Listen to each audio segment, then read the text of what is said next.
Dear students, तो welcome to my channel Shiv Shakti foundation.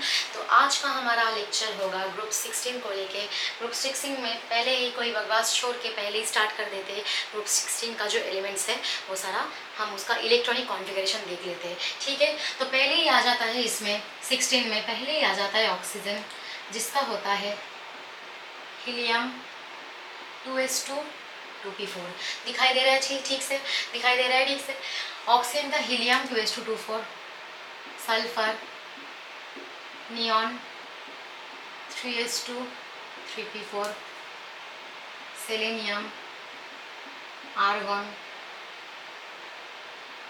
3d10 4s2 4p4।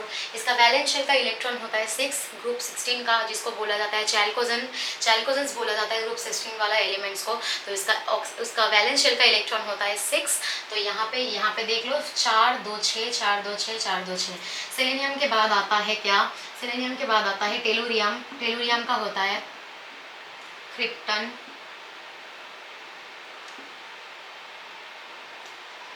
4f14,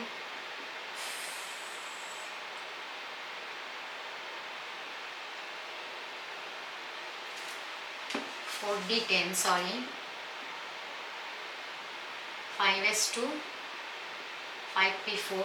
और polonium जो होता है रेडियो एक्टिव एलिमेंट, पोलोनियम होता है रेडियो एक्टिव एलिमेंट, उसका इलेक्ट्रॉनिक कॉन्फ़िगरेशन कितना होता है?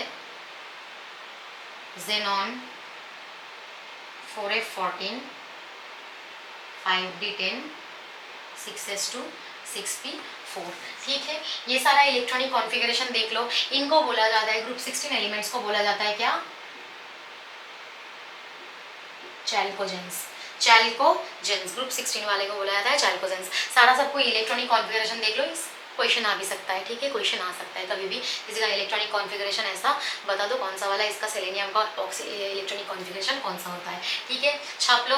छाप लिया? पॉज करके उठा देते हैं, उठा देते हैं। चलो, अब हम ग्रुप 16 वाले एलिमेंट्स का जो देखेंगे, जो होना चाहिए, इसका बॉइलिंग पॉइंट को लेके थोड़ा हम डिस्कस करेंगे अभी। तो देखते हैं हम ऊपर से जब नीचे जाते हैं हम ऑक्सीजन से, सल्फर से, पोलोनियम को लेके हम डिस्कस नहीं करेंगे क्योंकि वो है रेडियो एक्टिव एलिमेंट। तो हम देखेंगे क्या?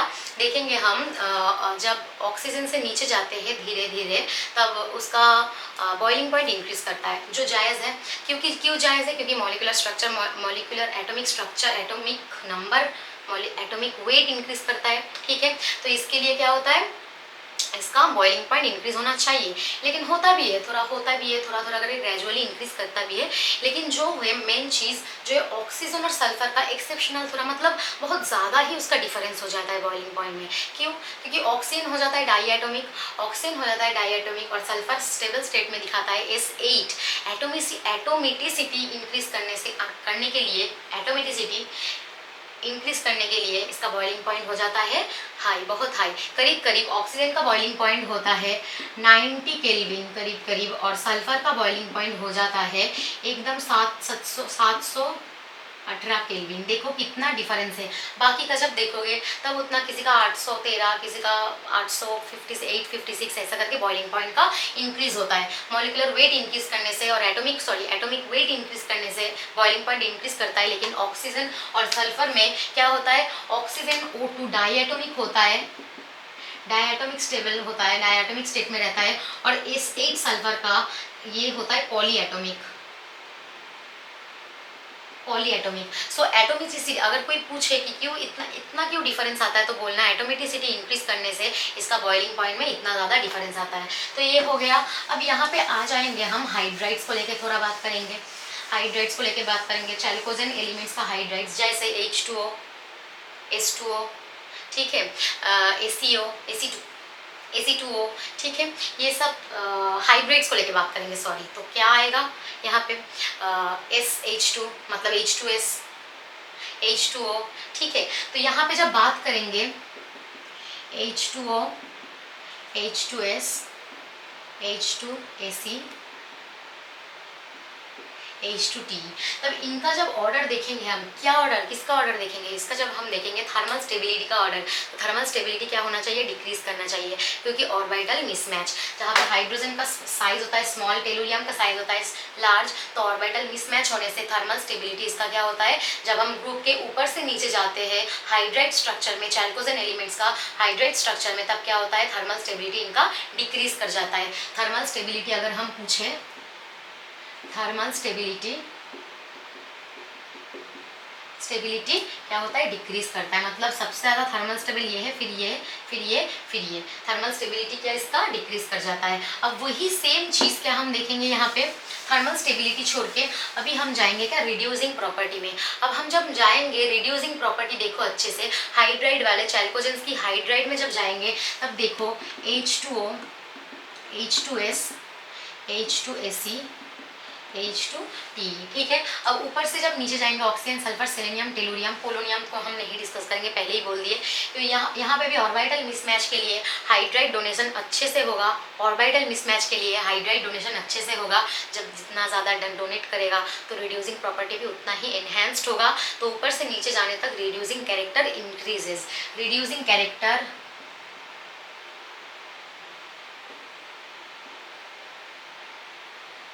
रिड्यूसिंग कैरेक्टर क्या करता है, इंक्रीज करता है।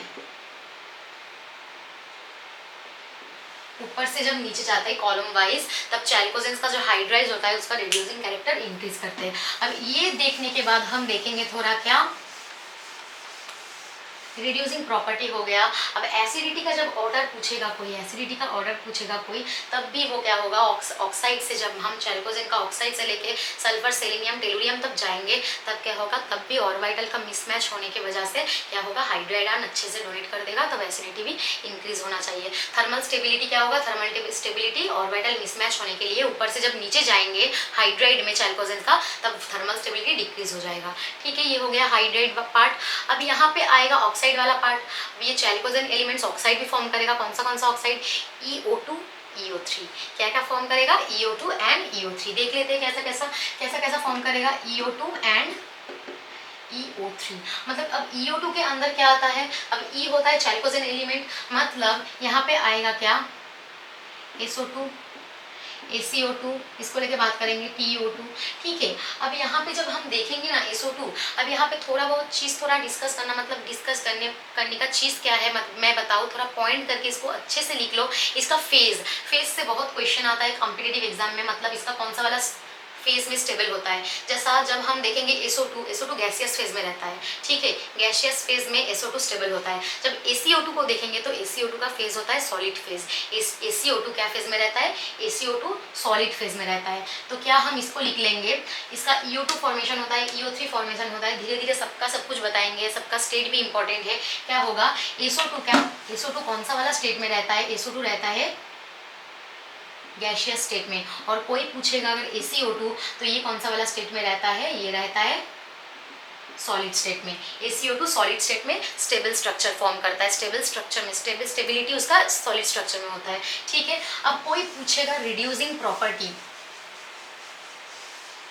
ठीक है, रिड्यूसिंग प्रॉपर्टी अगर कोई पूछेगा, तब धीरे धीरे जब हम ऊपर से नीचे जाएंगे SO2 से ACO2, TO2 जब जाएंगे, मतलब SO2, ACO2, TO2, तब रिड्यूसिंग प्रॉपर्टी क्या होता है, डिक्रीज करता है। यहाँ पे रिड्यूसिंग प्रॉपर्टी डिक्रीज करता है। जब ऑक्साइड को लेंगे तब रिड्यूसिंग प्रॉपर्टी डिक्रीज करता है। क्यों बच्चे, अच्छे से जान लो, क्योंकि यहाँ पे देखो टेलुरियम है मेटल, क्योंकि हम पहले से ही बता देते हैं सल्फर, उसके बाद ऑक्सीजन सल्फर होता है नॉन मेटल, उसके बाद ऑक्सीजन सल्फर के बाद आता है कौन सा एलिमेंट, सल्फर, सेलेनियम, टेलुरियम जो होता है मेटालॉइड, और पोलोनियम होता है क्या, रेडियो एक्टिव एलिमेंट, वो होता है क्या, metal radio active element. Sulphur, oxygen sulphur होता है non metal, selenium and tellurium होता है क्या, मेटालॉइड, और पोलोनियम होता है क्या, मेटल जो रेडियो एक्टिव एलिमेंट होता है। तो हम देखते हैं जब टेलुरियम में जाते हैं तब टेलुरियम क्या होता है, मेटल। अब मेटल का ऑक्साइड बेसिक होना चाहिए। अब उसी के हिसाब से हम देखेंगे यार टेलुरियम रिड्यूसिंग एजेंट है क्या, नहीं होगा भाई रिड्यूसिंग एजेंट। अच्छा, टेलुरियम पहले से ही +4 ऑक्सीडेशन स्टेट एकदम अच्छा खासा ऑक्सीडेशन स्टेट में बैठा हुआ है। +4 ऑक्सीडेशन स्टेट देखो ना तुम, इसका देखो ना तुम, टेलुरियम +4 ऑक्सीडेशन स्टेट में है, जो है एकदम हाईएस्ट ऑक्सीडेशन स्टेट में वो स्टेबल होकर बैठा है। वो उसके ज़्यादा नीचे नहीं गिर सकता, और नीचे नहीं गिरेगा टेलुरियम, बोलेगा मुझको नहीं खींचो, और नहीं जाएगा वो ऑक्सीडेशन, इलेक्ट्रॉन नहीं छोड़ेगा। जब नहीं छोड़ेगा इलेक्ट्रॉन, तब वो अच्छा के दूसरों को नहीं हेल्प भी करेगा इलेक्ट्रॉन लेने के लिए, तब वो रिड्यूसिंग प्रॉपर्टी उसका डिक्रीज कर जाएगा। ठीक है, तो जब हम ऊपर से नीचे जाएंगे तब क्या हो जाता है इसका, और इसका क्या +6 भी नहीं शो करता है, क्योंकि बेचारा टेलुरियम में इनर्ट पेयर इफेक्ट भी लगेगा, थोड़ा बहुत इनर्ट पेयर इफेक्ट भी लगेगा। इसके लिए +6 स्टेबल, +6 ऑक्सीडेशन स्टेट जब हम ऊपर से नीचे जाते हैं। वैसे तो चैल्कोजेंस +2 +4 +6 बहुत सारा ऑक्सीडेशन स्टेट दिखाता है, उसमें से ऑक्सीजन स्पेसिफिकली अच्छे से लिख लो, ऑक्सीजन -2 ऑक्सीडेशन स्टेट में ज़्यादा स्टेबल रहता है। लेकिन वो -2 ऑक्सीडेशन स्टेट जब हम ऊपर से नीचे जाते हैं, तब वो -2 ऑक्सीडेशन स्टेट डिक्रीज कर जाता है। ठीक है, डिक्रीज कर जाता है। तब क्या ऑक्सीडेशन स्टेट क्या इंक्रीज करता है, +4 ऑक्सीडेशन स्टेट जब हम ऊपर से नीचे जाते हैं, तब +4 ऑक्सीडेशन स्टेट इंक्रीज करता है। ठीक है, अब यहाँ पे रिड्यूसिंग लेके बात कर रहे थे, तो रिड्यूसिंग में क्या होता है, जब SO2 ACO2 TO2 में जाएंगे, तब इसका क्या रिड्यूसिंग प्रॉपर्टी क्या होगा, TO2 का रिड्यूसिंग प्रॉपर्टी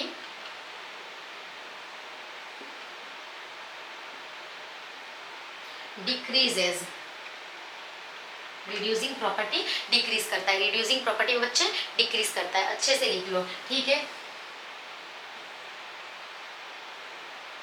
इसका स्टेट भी मैंने बता दिया, SO2 गैसियस स्टेट में रहता है, और क्या ACO2 सेलेनियम ऑक्साइड जो होता है, ACO2 सेलेनियम डाइऑक्साइड जो होता है, वो क्या सॉलिड स्टेट में रहने की कोशिश करता है, सॉलिड स्टेट में ही स्टेबिलिटी रखता है उसका। ठीक है, तो ऑक्सीजन वाला जो है उसका स्टेबल ऑक्सीडेशन स्टेट जो होता है वो -2 शो करता है। ठीक है, -2 शो करता है। अब दो कॉम्प्लेक्स ऐसा है जिसमें +2 और +1 भी शो करता है, बेचारा +2 +1 भी शो करता है। जो OF2 होता है, OF2 में ये शो करता है +2 ऑक्सीडेशन स्टेट, और जो O2F2 होता है, यहाँ पे देख लो +1 ऑक्सीडेशन स्टेट। ये ऑक्सीजन वाला ऑक्सीजन फ्लोरीन के साथ जब बॉन्ड करता है, तो OF2 में +2 ऑक्सीडेशन स्टेट दिखाता है। कैसा ऑक्सीडेशन स्टेट कैलकुलेट किया जाता है, मैंने तुमको बताया, अच्छे से देखो ऑक्सीडेशन स्टेट इसका कैसे कैलकुलेट करेंगे। इसका X और F का -1 होता है, कितना X F है 2 है, ऑक्सीडेशन स्टेट -1 होगा। ठीक है, यहाँ पे न्यूट्रल टोटल कंपाउंड हो गया, न्यूट्रल तो 0, तो यहाँ पे +-2, तो यहाँ पे जाएगा तो +2 हो जाएगा। इसीलिए OF2 क्या दिखाता है, +2 ऑक्सीडेशन स्टेट दिखाता है ऑक्सीजन में, और O2F2 +1 ऑक्सीडेशन स्टेट दिखाता है। वैसे तो ऑक्सीजन इलेक्ट्रोनेगेटिव होने के लिए -2 ऑक्सीडेशन स्टेट में ही ज़्यादा स्टेबल होता है, लेकिन ये दोनों कंपाउंड में ऐसा ऑक्सीडेशन स्टेट शो करता है। और चैल्कोजेन एलिमेंट्स का जो और सारा चैल्कोजेन एलिमेंट्स है, वो सारा सब कोई +2 +4 +6 ऑक्सीडेशन स्टेट दिखाता है। उसमें से जब हम ऊपर से नीचे जाते हैं, तब +4 ऑक्सीडेशन स्टेट ज़्यादा स्टेबल होता है। जब हम top to bottom +4 oxidation state is stable. ठीक है, ऊपर से नीचे जाते तक +4 ऑक्सीडेशन स्टेट स्टेबल होता है। क्यों +6 नहीं स्टेबल होता है बच्चे, क्योंकि सबको पता है इनर्ट पेयर इफेक्ट लग जाता है। इनर्ट पेयर इफेक्ट लग जाता है जो 6s ऑर्बिटल में लगता है, जो reluctant to release the electrons. 2 electron जो 6s ऑर्बिटल में रहता है, वो रिलक्टेंट दिखाता है एमिट होने के लिए, तो क्या हो जाता है वहाँ पे +4 ऑक्सीडेशन स्टेट यहाँ पे हो जाता है स्टेबल ऑक्सीडेशन स्टेट जब ऊपर से नीचे जाते हैं। वैसे तो +2 +4 +6 सबको ही दिखाता है। ठीक है, बाकी का एलिमेंट ऑक्सीजन लेकिन -2 ही दिखाता है, बाकी का 2 कंपाउंड जो अलग दिखाता है मैंने दिखा दिया। ठीक है, अब ऑक्सीडेशन स्टेट को लेके बात हो गया। अब जहाँ पे हम बात करेंगे, ऑक्साइड भी हमने देख लिया।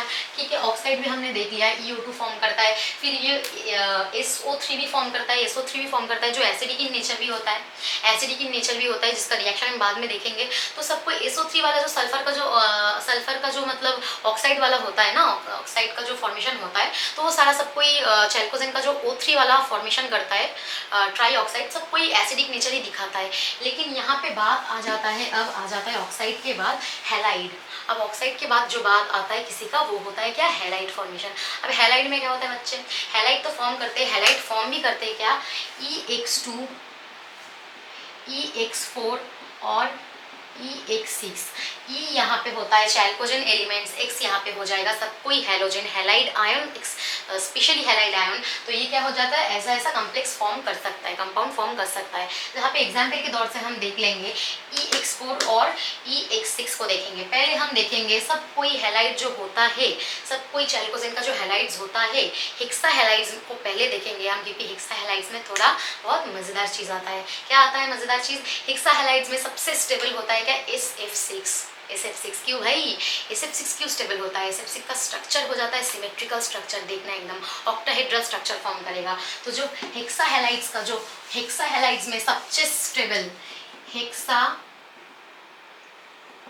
हैलाइड्स में सबसे स्टेबल SF6 होता है, जिसका स्ट्रक्चर होता है, जियोमेट्री हो जाता है ऑक्टाहेड्रल। ऑक्टाहेड्रल और उसका हाइब्रिडाइजेशन स्ट्रक्चर देखो इसका, इस सेंट्रल एटम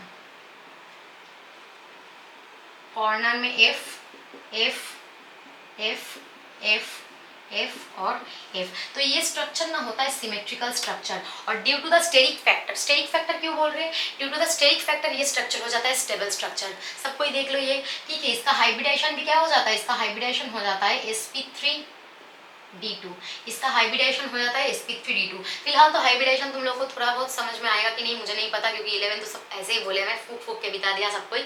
तो हाइब्रिडाइजेशन के लिए मुझे अलग से VSEPR थ्योरी MOT सब कुछ दिखाना पड़ेगा, वो बात का बात है। थोड़ा अभी के लिए थोड़ा ये देख लो sp3d2, उसके बाद थोड़ा स्ट्रक्चर में हम जाएंगे, उसका भी थोड़ा देखना पड़ेगा। तो अभी के लिए ये समझ लो, बाद में मैं समझा दूंगी, ठीक है। उसके लिए अलग से वीडियो बना के सब कुछ डिटेलिंग में समझा देंगे। चलो अब sp3d2 इसका हाइब्रिडाइजेशन हो जाएगा, ठीक है। SF6 क्यों होता है, स्टेरिक फैक्टर के लिए। हेक्सा जो हैलाइड्स होता है चैल्कोजेंस का, सबसे ज़्यादा स्टेबल होता है SF6, और ये भी गैशियस स्टेट में रहता है।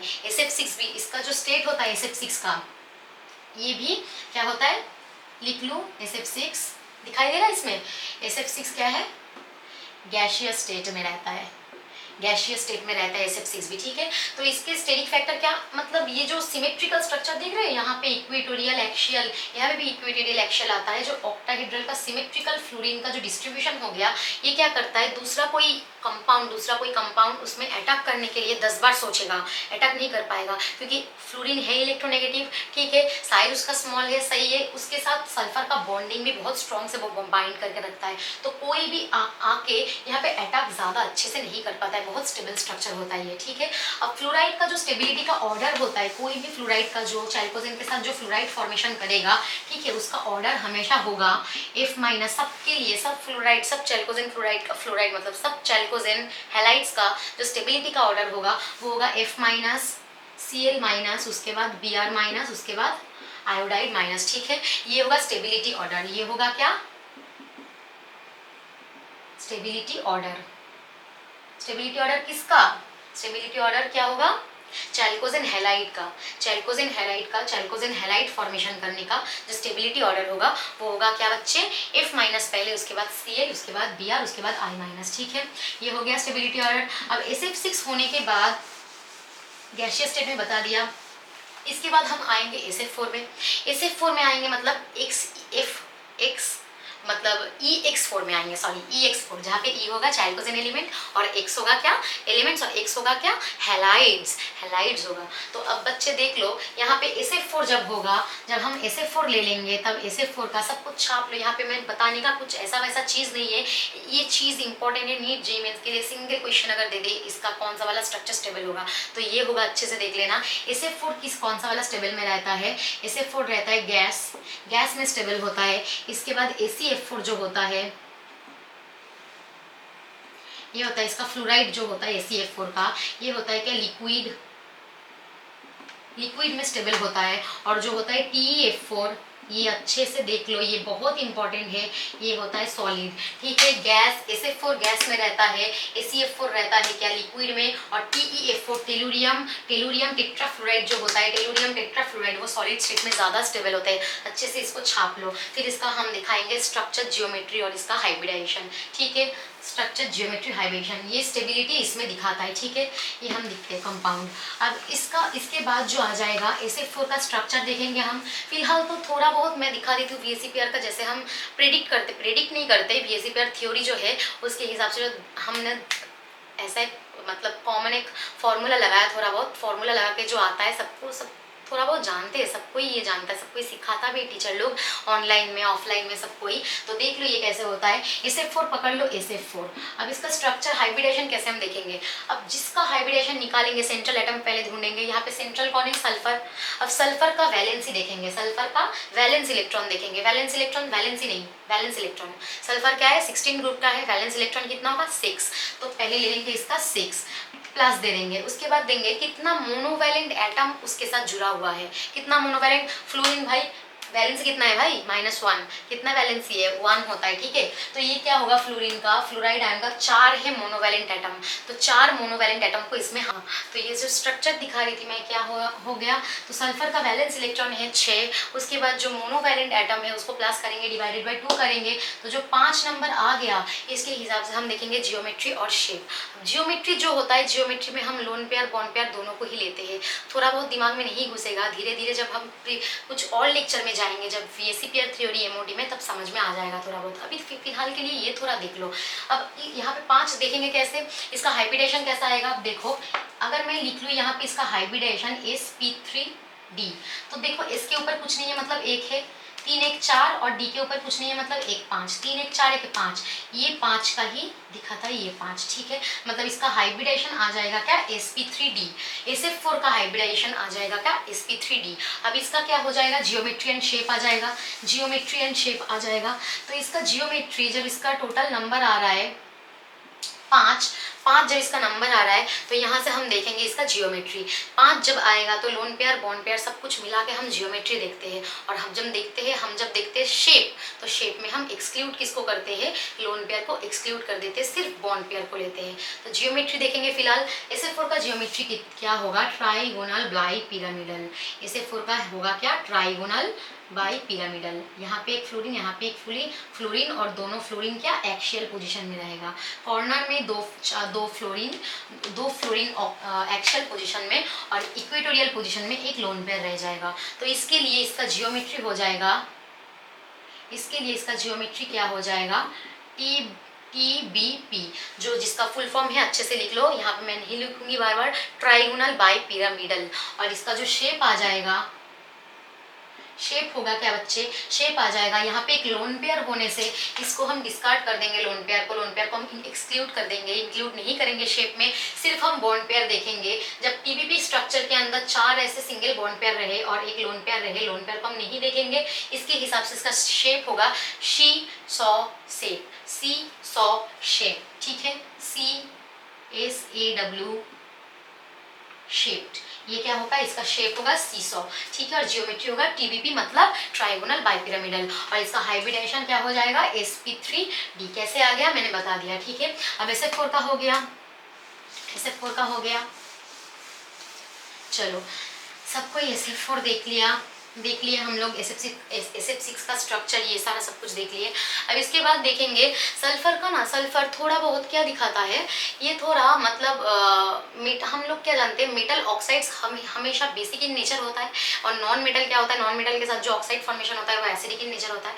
तो ये जो होता है ऑक्साइड वाला, जो चैल्कोजेन वाले जो ग्रुप का जो ऑक्साइड फॉर्मेशन होता है, कुछ जो हायर ऑक्सीडेशन स्टेट में मेटल जब हायर ऑक्सीडेशन स्टेट में चला जाएगा, तब उसमें कुछ क्या दिखाएगा, उसमें कुछ एसिडिक प्रॉपर्टी भी दिखाएगा। उसका एग्जाम्पल थोड़ा बहुत देख लो, इंपॉर्टेंट है, जहाँ पे है N2O5, ठीक है, Cl2O7, ये सब क्या है, मेटालिक ऑक्साइड होता है, जो है एसिडिक इन नेचर हो जाता है, क्योंकि ये हायर ऑक्सीडेशन स्टेट होना चाहिए, must. Higher oxidation state is the must factor, ठीक है, ये मस्ट होना चाहिए। Cl2O7, Mn2O7, CrO3, V2O5, जिसको बोला जाता है वेनाडियम पेंटॉक्साइड, ये सारा सब कुछ होता है क्या, हायर ऑक्सीडेशन स्टेट में रहने से। ये स्पेसिफिकली Mn2O7, CrO3 और V2O5 को तो हम क्या बोलेंगे, मेटल ऑक्साइड्स जो होता है क्या, एसिडिक इन नेचर। ये सारा जो मेटल ऑक्साइड्स होता है वो एसिडिक इन नेचर हो जाता है बच्चे, ठीक है। ये सारा देख लो। अब वो तो है SO2 है, ठीक है, SO2 तो होता ही है। फिर N2O5 मैंने लिख लिया। ये सारा सब कुछ हो जाता है क्या, एसिडिक इन नेचर। हटाते इसको, ठीक है। अब इसमें थोड़ा हम देखेंगे, ये थोड़ा देखेंगे, अब ऑक्साइड का बेसिस थोड़ा देखेंगे। बेसिस कौन सा वाला होता है, थोड़ा बहुत बेसिस देखेंगे। बेसिस कौन सा वाला होता है, जैसा Na2O, ठीक है, जैसा बेरियम ऑक्साइड, जैसे कैल्शियम ऑक्साइड, ये सारा होता है बेस, ये सारा होता है बेस। ये बेस होने के बाद थोड़ा एम्फोटेरिक को देखेंगे, एम्फोटेरिक को देखेंगे और इसका नेचर देखेंगे। एम्फोटेरिक मतलब क्या, वो एसिड के साथ भी रिएक्शन देगा और क्या, बेस के साथ भी रिएक्शन देके प्रोडक्ट फॉर्मेशन करेगा। उसका एक स्पेसिफिकली बहुत ही इंपॉर्टेंट, बहुत ही अच्छा, सबका जाना हुआ एग्जाम्पल है Al2O3, एल्यूमिना जिसको बोला जाता है, बहुत ही अच्छा काम में आता है उसका, ठीक है। Al2O3 का भी बहुत सा सारा स्टेट रहता है, ठीक है, अल्फा बीटा डेल्टा सब कुछ बहुत सारा स्टेट रहता है। तो अभी फिलहाल हम Al2O3 as an amphoteric oxide का एग्जाम्पल रिएक्शन दिखाएंगे। तो एम्फोटेरिक ऑक्साइड में हम जब जाएंगे,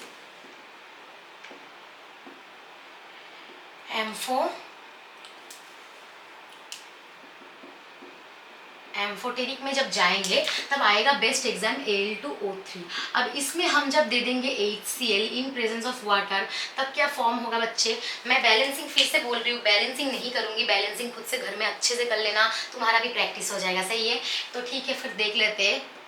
AlH2O whole 6 3 plus plus Cl minus generate करता है ये, ठीक है, एम्फोटेरिक ऑक्साइड। अब हम जब ले लेंगे Al2O3 in presence of NaOH, और क्या ले लेंगे, यहाँ पे ले लेंगे H2O, Al2O3 plus NaOH plus क्या ले लेंगे यहाँ पे, प्लस ले लेंगे यहाँ पे क्या, NaOH और H2O। तो इसका क्या फॉर्मेशन होगा, Na3, नीचे दिखा देती हूँ, ठीक है, सबको दिखाई दे रहा है ना, अच्छे से दिखाई दे रहा है ना।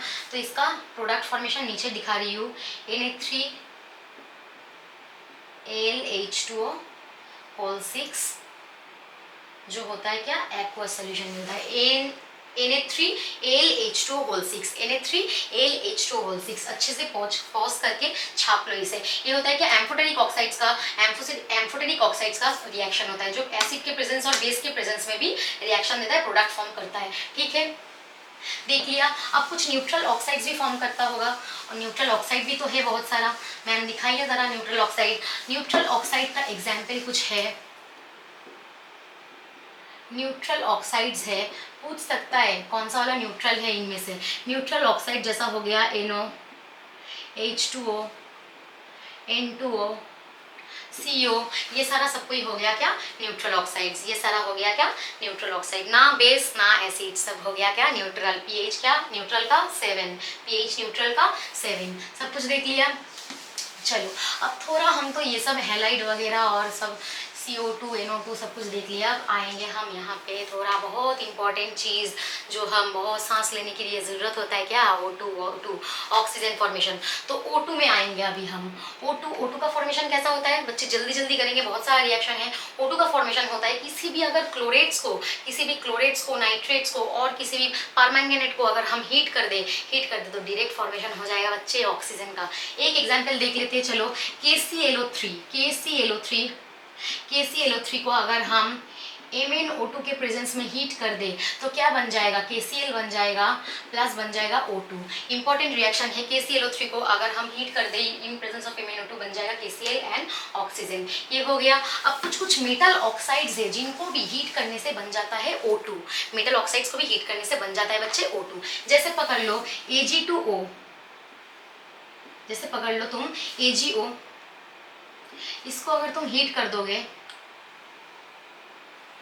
इसको अगर हीट कर दोगे तो बन जाएगा क्या, Ag प्लस O2, ठीक है। अगर हम ले लेते AgO, इसको अगर हम हीट कर देंगे तो बन जाएगा क्या, Ag प्लस O2। अगर हम ले लेंगे Pb3O4, इसको अगर हीट कर देंगे तो बनेगा PbO प्लस O2। अगर हम ले लेंगे PbO2, इसको हम हीट कर देंगे तो बन जाएगा PbO प्लस O2। इंपॉर्टेंट सारा रिएक्शन से ये मेटल को जब हम, मेटल ऑक्साइड्स को जब हम हीट कर देंगे तब बन जाएगा इसका क्या, ऑक्सीजन, तब बन जाएगा क्या, इसका ऑक्सीजन।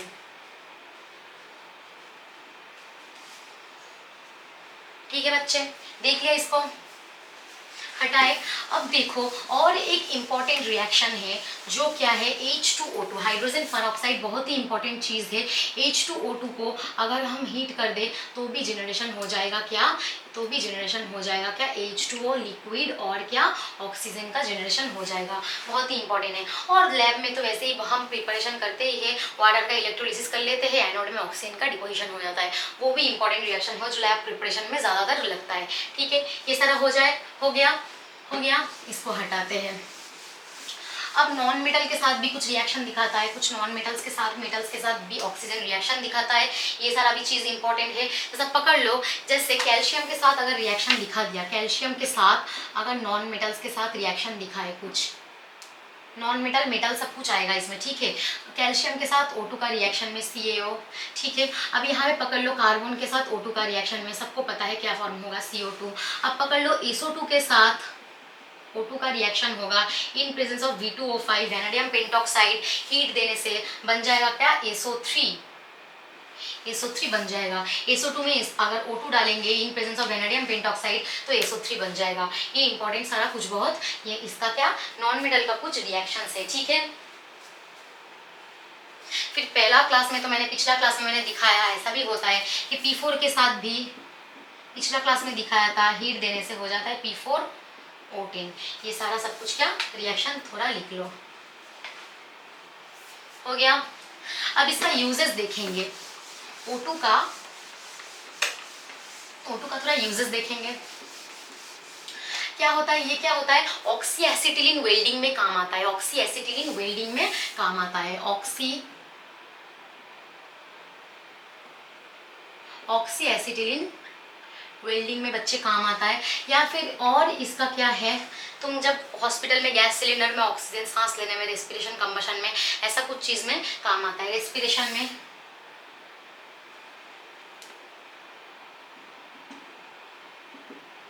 रेस्पिरेशन कंबशन में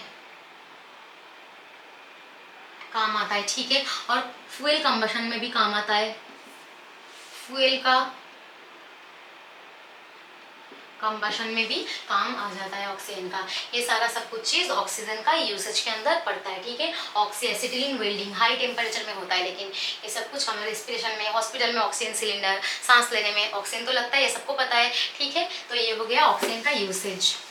बेसिक ऑक्साइड, न्यूट्रल ऑक्साइड सब कुछ दिखा दिया, एसिडिक मेटल के साथ, नॉन मेटल के साथ रिएक्शन, एम्फोटेरिक ऑक्साइड के साथ रिएक्शन दिखा दिया। अब इसके बाद आ जाएंगे और एक ऑक्सीजन का एलोट्रोप, वो है O3, जो है थोड़ा सा अनस्टेबल। बच्चे क्या होता है, क्या when we passing through dry oxygen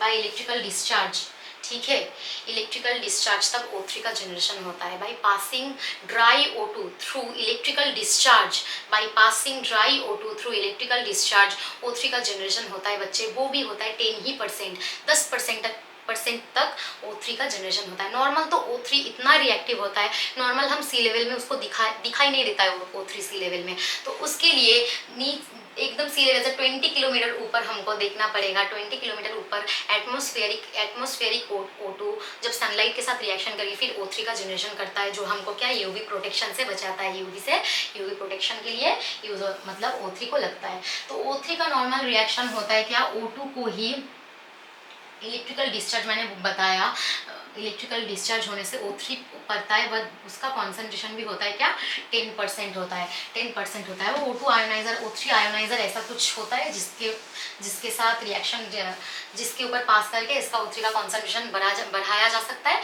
फिलहाल तो यही इसका होता है। ठीक है, अब O3 होता है अनस्टेबल, क्योंकि O3 जल्दी से ब्रेक हो जाता है बच्चे, O3 जल्दी से थर्मोडायनेमिकली होता है अनस्टेबल। क्वेश्चन आता है, O3 होता है थर्मोडायनामिकली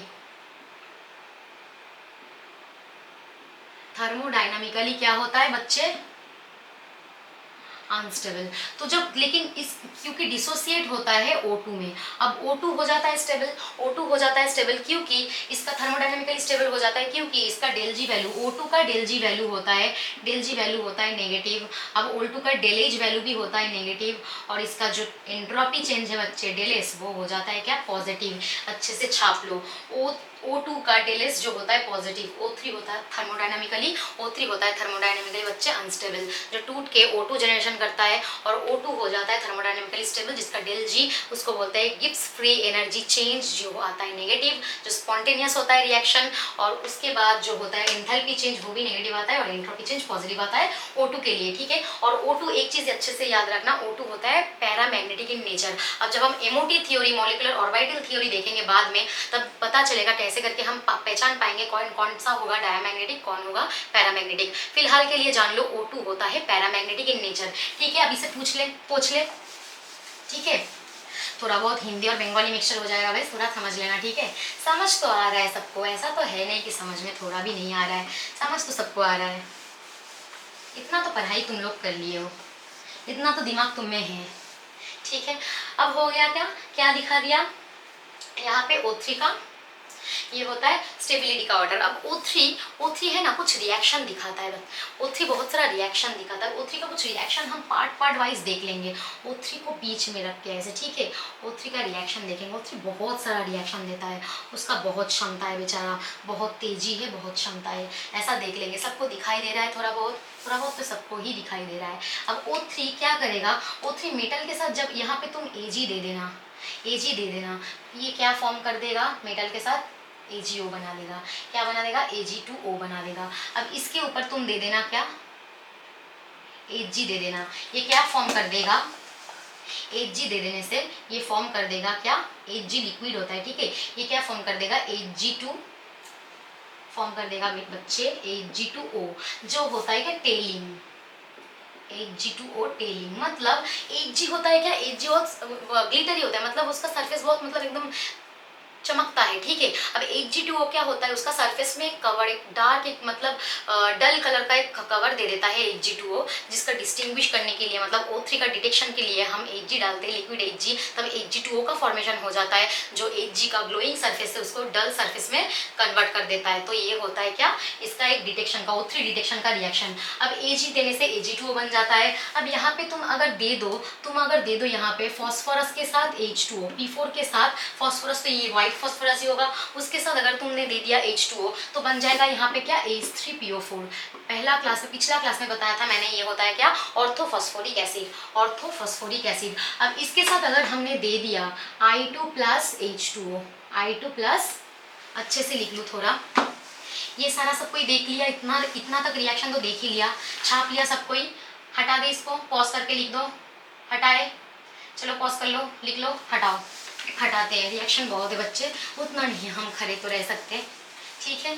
अब इसको देखते हैं, O3 में अगर हम दे दिए, क्या देंगे, फॉस्फोरस तो हो गया, इसमें अगर हम देंगे I2 in presence of H2O तो बना देगा क्या, HiO3 बना देगा। O3 में अगर हम I2 H2O के प्रेजेंस में देंगे तो बना देगा क्या बच्चे, HiO3 बना देगा, ठीक है। अब इसका और एक नेचर है, अच्छा सा खूबसूरत सा नेचर, वो रिड्यूसिंग, वो क्या होता है, वो ऑक्सीडाइजिंग एजेंट की तरह, ऑक्सीडाइजिंग एजेंट भी है भाई, अच्छा ऑक्सीडाइजिंग एजेंट है O3 क्या करता है, O3 इसको Fe2+ को Fe3+ में कन्वर्ट कर देता है, O2 Fe2+ को Fe3+ में बच्चे कन्वर्ट कर देता है, ठीक है। ये सारा रिएक्शन, और एक इंपॉर्टेंट रिएक्शन में जो बहुत ऑर्गेनिक रिएक्शन में बहुत इंपॉर्टेंट जो है वो है ओजोनोलाइसिस रिएक्शन, और ओजोनोलिसिस रिएक्शन जो भी बोला जाए। ओजोनोलिसिस रिएक्शन मतलब ओजोन के थ्रू हम बॉन्ड को ब्रेक करेंगे। कैसे बॉन्ड को ब्रेक करेंगे, अभी तो समझ में नहीं आएगा, थोड़ा बहुत समझ लो, ऑर्गेनिक में फिर दिखाएंगे। अभी होता है क्या, जब हम डालेंगे, पकड़ लो RCH, एक सिमेट्रिकल हम हाइड्रोकार्बन ले लेते हैं, RCH डबल बॉन्ड CHR। अब यहाँ पे जब हम O3 डालेंगे तो डबल बॉन्ड का बीच से ब्रेक कर देना, ब्रेक करके दोनों CH में ही डबल बॉन्ड O लगा दो, ब्रेक करके दोनों CH में ही ऐसा RCH था, अब इसमें डबल बॉन्ड O लगा दो, और प्लस करके इस पार्ट में भी, ये तो सिमेट्रिकल स्ट्रक्चर था एल्किन का, अब इस पार्ट में भी क्या कर दो, डबल बॉन्ड O लगा दो, RCHO, मतलब total 2 moles of aldehyde generate हो गया, alkyl aldehyde, 2 moles of CHO degenerate हो गया। सिर्फ O3 देने से नहीं होगा, पहला O3 लगेगा रिएजेंट के हिसाब से और दूसरा लगेगा क्या Zn in presence of H2O। देने से क्या ये हो जाता है, ओजोनोलिसिस रिएक्शन में लगता है क्या O3, उसके बाद Zn in presence of H2O देने से क्या बन जाता है बच्चे, ये प्रोडक्ट फॉर्मेशन हो जाता है, RCHO बन जाता है। बीच से डबल बॉन्ड टूट जाता है, डबल बॉन्ड तोड़ के बस दो साइड में डबल बॉन्ड ऑक्सीजन ऑक्सीजन लगा दो, चिपका दो, खत्म हो गया ओजोनोलिसिस रिएक्शन। अगर कुछ नहीं समझ में आया तो जब ऑर्गेनिक रिएक्शन का रिपीटेशन करेंगे तब उसमें अच्छे से समझ में दिमाग में घुसा घुसा के दिखाएंगे एकदम कैसा होगा इसका रिएक्शन, ओजोनोलिसिस रिएक्शन। सही में खत्म हो गया O3 का बहुत सारा जितना सारा रिएक्शन था मैंने दिखा दिया। इसके बाद तो कोई O3 का रिएक्शन बचा नहीं है। लेकिन O3 क्या होता है, O3 क्या होता है, इसका यूसेज देखना है हमको। इसका यूसेज थोड़ा बहुत देख लो। O3 क्या हो, जर्मीसाइड से यूज होता है, जर्मीसाइड एज अ जर्मीसाइड यूज होता है। और क्या होता है O3 ब्लीचिंग प्रॉपर्टी शो करता है। O3 क्या ब्लीचिंग प्रॉपर्टी शो करता है, ऑयल का, आइवरी का, ठीक है, आइवरी, ऑयल, स्टार्च, ये सब का ब्लीचिंग प्रॉपर्टी के लिए O3 को हम यूज करते हैं, ठीक है, ब्लीचिंग प्रॉपर्टी के लिए O3 को हम यूज करते हैं, ठीक है।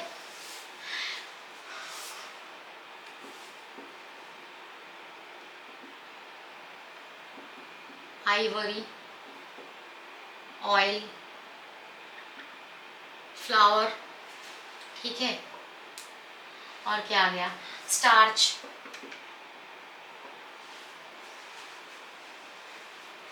ये सब चीज थोड़ा देख लो। जर्मीसाइड के हिसाब से भी, जर्मीसाइड के प्रिपरेशन में भी ये सब थोड़ा बहुत यूसेज आ जाता है। कभी कभी बोर्ड के एग्जाम में ऐसा अगर दे दिया तो 1-2 पॉइंट लिख देना ऐसा, ठीक है, O3 का। अब आ जाता है जिसको लेके हम बात करेंगे, थोड़ा बहुत बात करेंगे, शायद पूरा ना बात कर सके। इसका ऑक्सीजन के बाद का जो एलिमेंट आ गया वो आ गया सल्फर। अब सल्फर का थोड़ा बहुत एलोट्रोप देख लेते हैं भाई। सल्फर का जो पहला एलोट्रोप आ जाता है उसको हम पहले से ही बता देंगे, एकदम पहला ही आ जाएगा रोम्बिक सल्फर, जिसको बोला जाता है अल्फा सल्फर। पहला ही आ जाता है क्या, सल्फर का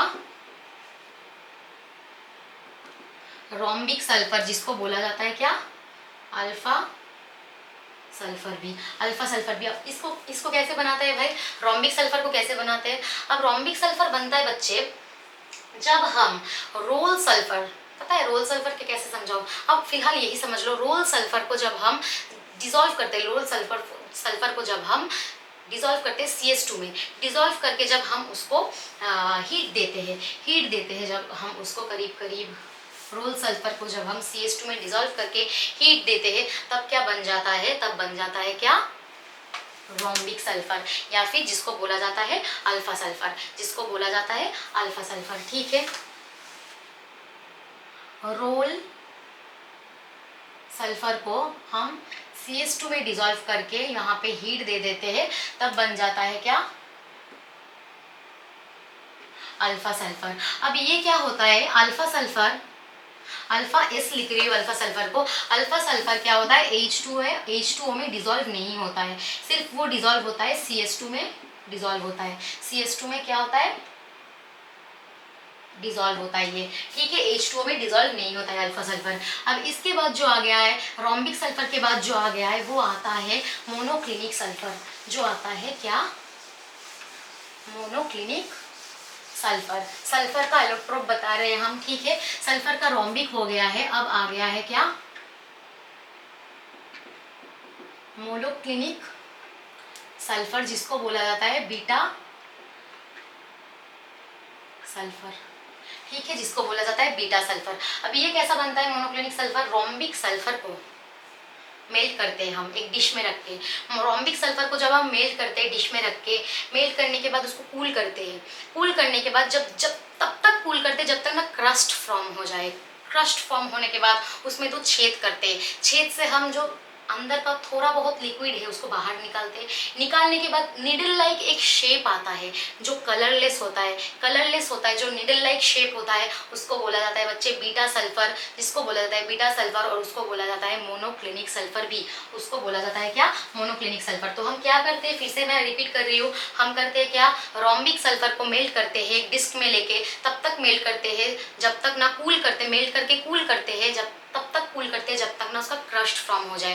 क्रस्ट फॉर्म होने के बाद उसमें छेद करते हैं, तो अंदर का जो लिक्विड है थोड़ा बहुत निकाल देते हैं, फिर क्रस्ट को हम खोल देते हैं, क्रस्ट को हम भगा देते हैं, फिर जो नीडल शेप का जो कलरलेस स्ट्रक्चर आ जाता है उसको बोला जाता है बीटा सल्फर, उसको बोला जाता है बीटा सल्फर या फिर मोनोक्लिनिक सल्फर। ठीक है, अब बीटा सल्फर अल्फा सल्फर का एक ट्रांजिशन टेम्परेचर है। ठीक है, 369 केल्विन के ऊपर अच्छे से ये लिख लो, ये कॉम्पिटिटिव एग्जाम के सारा पॉइंट एकदम एक एक पॉइंट कॉम्पिटिटिव एग्जाम के लिए बहुत इंपॉर्टेंट है। 369 केल्विन एक ऐसा टेम्परेचर है, 369 केल्विन के एबव 369 केल्विन, एबव सबको दिखाई दे रहा है, एबव 369 केल्विन क्या होता है, मोनोक्लिनिक स्टेबल होता है, मोनोक्लिनिक होता है, मोनोक्लिनिक सल्फर हो जाता है स्टेबल, और बिलो 369 केल्विन हो जाता है क्या, रोम्बिक सल्फर हो जाता है क्या, स्टेबल। और 369 टेम्परेचर 369 केल्विन दोनों structure rhombic and monoclinic structure दोनों ही स्टेबल स्ट्रक्चर में रह सकता है एट 369 केल्विन। दोनों जब इक्विलिब्रियम स्टेट में रहता है उस टेम्परेचर को बोला जाता है ट्रांजिशन टेम्परेचर। बच्चे ट्रांजिशन टेम्परेचर अगर कोई पूछ ले एमसीक्यू में, या what is transition temperature when the monoclinic and the rhombic sulphur, this is called the alpha and the beta sulphurs are in equilibrium state. जब दोनों ही स्टेट स्टेबल स्टेट में एग्जिस्ट करता है एक साथ, तब उस टेम्परेचर को बोला जाता है ट्रांजिशन टेम्परेचर। अच्छे से लिख लो, जो जिसका ट्रांजिशन टेम्परेचर हो जाता है 369, जब alpha sulphur and beta sulphur दोनों ही क्या स्टेबल स्टेट में एग्जिस्ट करता है, दोनों ही स्टेबल स्टेट में एग्जिस्ट करता है, उसको क्या बोला जाता है, ट्रांजिशन टेम्परेचर, उसको बोला जाता है क्या, ट्रांजिशन टेम्परेचर। बच्चे अच्छे से छाप लो, इसे अच्छे से छाप लो, एकदम अच्छे से देख लो सारा पॉइंट।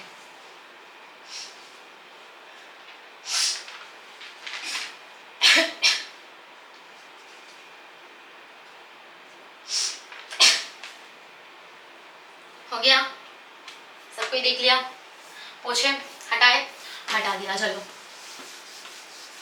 अच्छा, और एक चीज़ बाकी रह गया था, मैंने बताया नहीं, एक्सट्रीमली सॉरी। जो एक चीज़ भी ऐड कर लो, जो है O3 का स्ट्रक्चर। O3 का स्ट्रक्चर हो जाता है क्या, एंगुलर स्ट्रक्चर। O3 का स्ट्रक्चर हो जाता है क्या, एंगुलर स्ट्रक्चर हो जाता है इसका, एंगुलर इसका स्ट्रक्चर हो जाता है, जिसका बीच का एंगल होता है 107 डिग्री, जिसका बीच का एंगल हो जाता है 107 डिग्री। ये थोड़ा अच्छे से देख लेना, ठीक है, 107 डिग्री जिसका बीच का एंगल हो जाता है।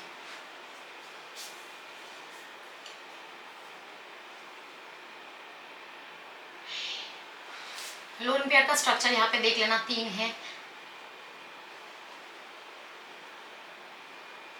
और इसका बॉन्ड लेंथ भी देख लो, बॉन्ड लेंथ भी देख लो, जो ये जो इक्विवेलेंट बॉन्ड लेंथ होगा, हाँ, इसका जो ओ का जो बॉन्ड लेंथ होगा, इक्विवेलेंट बॉन्ड लेंथ होगा, वो डबल बॉन्ड होगा। अगर ये लोन पेयर यहाँ पे डाले तो इसका भी स्ट्रक्चर डबल बॉन्ड की तरह हो जाएगा, तो इसका बॉन्ड लेंथ होगा इक्विवेलेंट, दोनों का ही बॉन्ड लेंथ होगा, और ये 107 नहीं होगा, 117 डिग्री होगा, इसका 117 डिग्री होगा, और बॉन्ड लेंथ हो जाएगा क्या, 128 पिकोमीटर। सबको दिखाई दे रहा है, बॉन्ड लेंथ हो जाएगा इक्विवेलेंट, जो हो जाएगा 128 picometre, each bond length equal हो जाएगा। ठीक है, ये हो गया क्या, ओजोन का, O3 का ये स्ट्रक्चर हो गया। ठीक है, ये थोड़ा मैं यहाँ पे ऐड करना भूल गई थी, अब ऐड कर दिया है। ठीक है, अब हो गया सारा सब कुछ, सल्फर वगैरह, मोनोक्लिनिक रोम्बिक देख लिया, मोनोक्लिनिक रोम्बिक हम देख लिए। अब थोड़ा बहुत सल्फर का वो रिएक्शन तो मैं बताई थी, सल्फर का वो वाला रिएक्शन तो मैं बताई थी कि सल्फर में जो हम डालते हैं oxygen in presence of vanadium pentoxide, sulphur में हम डालते हैं क्या, एकदम क्या हो गया, हाथ से पोंछ के, यार डस्टर नहीं यूज़ करें, मत धीरे धीरे हाथ में यूज़ करें तो हाथ में काली आ जाए, जो भी है। तो क्या होता है, जब हम सल्फर में SO2 में O2 डालते हैं in presence of vanadium pentoxide, तब वो बनता है क्या, SO3। ये सारा सब कुछ सल्फर का थोड़ा, सल्फर डाइऑक्साइड का थोड़ा बहुत रिएक्शन है, जो हम नेक्स्ट क्लास में देखेंगे। फिलहाल के लिए थोड़ा बहुत स्ट्रक्चर देख लेते हैं सल्फर का ऑक्सो एसिड फॉर्म का फॉर्मेशन का कुछ स्ट्रक्चर होता है जो इंपॉर्टेंट होता है, जिसमें स्ट्रक्चर का क्वेश्चन भी आता है, जिसको बोला जाता है जैसा H2SO4 का स्ट्रक्चर, H2SO4 जिसको हम बोलते हैं क्या, सल्फ्यूरिक एसिड, सल्फ्यूरिक एसिड, जिसका स्ट्रक्चर कैसा होता है बच्चे, पहले देख लो 1 2 3 4 H2SO4, ये होता है क्या सल्फ्यूरिक एसिड का स्ट्रक्चर। इसके बाद जो आता है वो आता है क्या, sulphurous acid, sulphurous acid H2SO3, उसको बोला जाता है क्या, सल्फ्यूरस एसिड, जिसका स्ट्रक्चर बच्चे होते हैं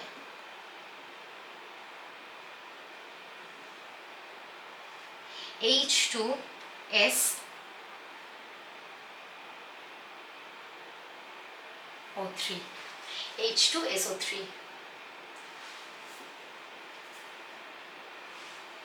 H2SO3, ये होता है क्या, सल्फ्यूरस एसिड का स्ट्रक्चर, ठीक है।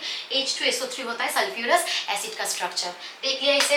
अब यहाँ पे देखेंगे और दो स्ट्रक्चर, देख के हम क्लास खत्म कर देंगे। वो क्या हो जाता है बच्चे, जो होता है क्या, पारऑक्सो डाइसल्फ्यूरिक एसिड, जिसको हम बोलते हैं पारऑक्सो डाइसल्फ्यूरिक एसिड, जिसको हम बोलते हैं Marshall's acids, peroxo disulphuric acid H2S2O8, पारऑक्सो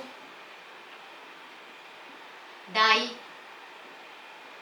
sulphuric acid, ठीक है। इसका स्ट्रक्चर बहुत इंपॉर्टेंट है बच्चे, इसका स्ट्रक्चर बहुत इंपॉर्टेंट है, ठीक है।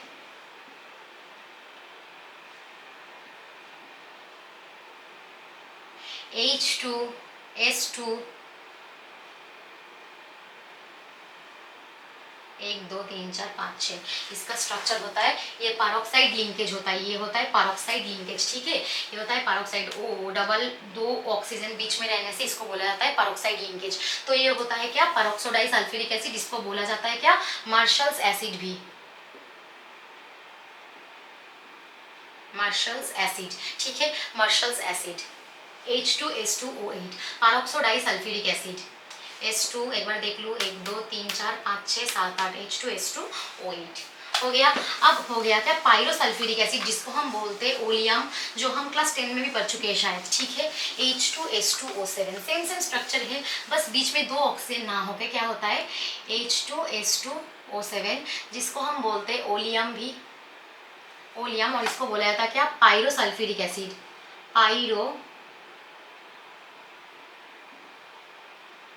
सल्फ्यूरिक एसिड बच्चे, ठीक है। तो H2S2O7 का स्ट्रक्चर क्या होता है,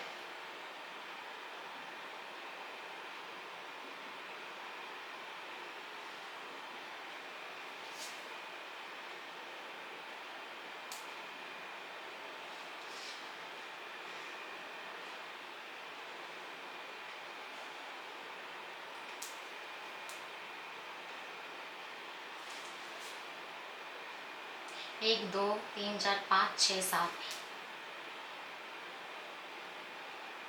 ये होता है H2S2O7 का स्ट्रक्चर, ठीक है। ये होता है क्या, H2S2O7 का स्ट्रक्चर, अच्छे से देख लो। इसको बोला जाता है क्या बच्चे, ओलियम भी बोला जाता है इसको, ठीक है।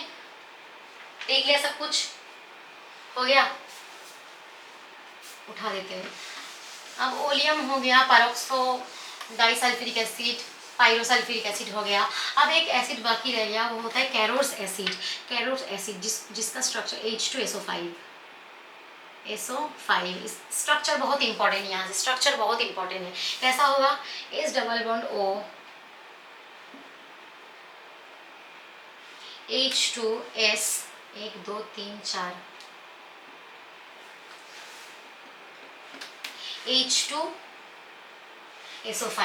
यहाँ पे क्या होगा, लिंकेज OOH, ऐसा होगा H2SO5 का structure, double bond O sulphur के साथ, यहाँ पे OH और यहाँ पे डबल OH, ठीक है। ये है H2SO5, जिसको बोला जाता है कैरोस एसिड, कैरोस एसिड भी बोला जाता है इसी को, ठीक है। ये हो गया, हटा दे इसको। अब जो S8 मैंने बोला था, S8 जो मैंने बोला था, वो सल्फर का जो मैंने सल्फर का जो एलोट्रोप बता रही थी मैं, तो इसका स्ट्रक्चर जब मैं बताया पहला शुरुआत में जब बताया S8 फॉर्म में स्टेबल होता है, तो उसका स्ट्रक्चर भी थोड़ा जान लेते हैं। S8 क्या होता है, पकड़ लाइक स्ट्रक्चर, और क्या, क्राउन स्ट्रक्चर फॉर्म करता है, क्राउन स्ट्रक्चर फॉर्म करता है S8, ठीक है। तो इसका स्ट्रक्चर ऐसा होता है।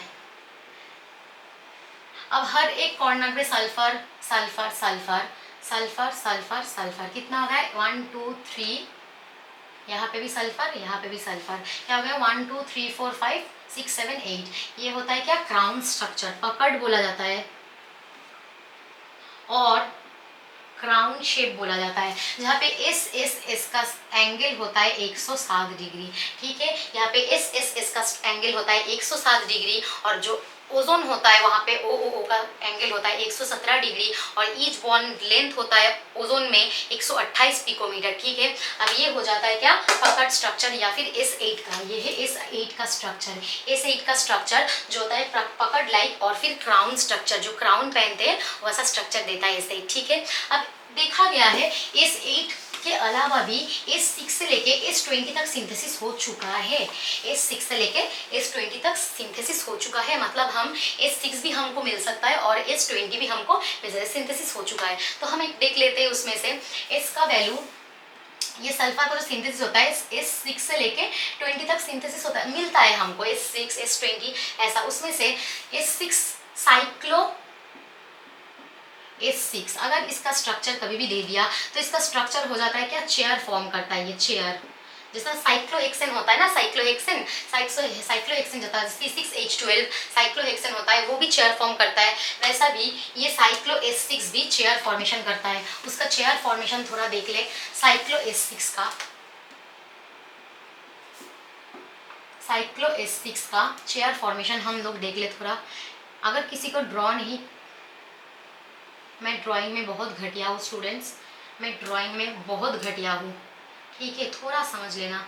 ऐसा चेयर दिखाई दे रहा है, चेयर में बैठ रहा है, इसके सर के ऊपर सल्फर, इसके सर के ऊपर सल्फर, यहाँ पे सल्फर, यहाँ पे सल्फर होगा और यहाँ पे सल्फर होगा। कितना सल्फर हो गया, 1 2 3 4 5, और बीच में यहाँ पे भी हो जाएगा बच्चे सल्फर। ठीक है, तो ये हो गया क्या, साइक्लो S6 का स्ट्रक्चर। ये भी इंपॉर्टेंट हो सकता है। ठीक है, ये भी कभी भी पूछ सकता है, ये इसका फॉर्म होता है क्या, ये इसका चेयर लाइक स्ट्रक्चर होता है जैसा साइक्लोहेक्सेन। अब साइक्लोहेक्सेन का स्ट्रक्चर तुम लोग पूछोगे कैसा होता है, उल्टा कर दो, उल्टा करने से भी होता है। यहाँ जहाँ पे कार्बन कार्बन कार्बन कार्बन सब जगह कार्बन रहता है, हाइड्रोजन भी रहता है। ठीक है, साइक्लोहेक्सेन जो बेंजीन रिंग की तरह होता है, बस डबल बॉन्ड नहीं रहता है। साइक्लोहेक्सेन का स्ट्रक्चर ऐसा होता है बच्चे, C6H12, यहाँ पे CH2 CH2 CH2 CH2 CH2 CH2 ऐसा रहता है। इसको बोला जाता है क्या, साइक्लोहेक्सेन। ठीक है, ये सारा देख लिया, और इसको बोला जाता है कि साइक्लो S6 हो गया।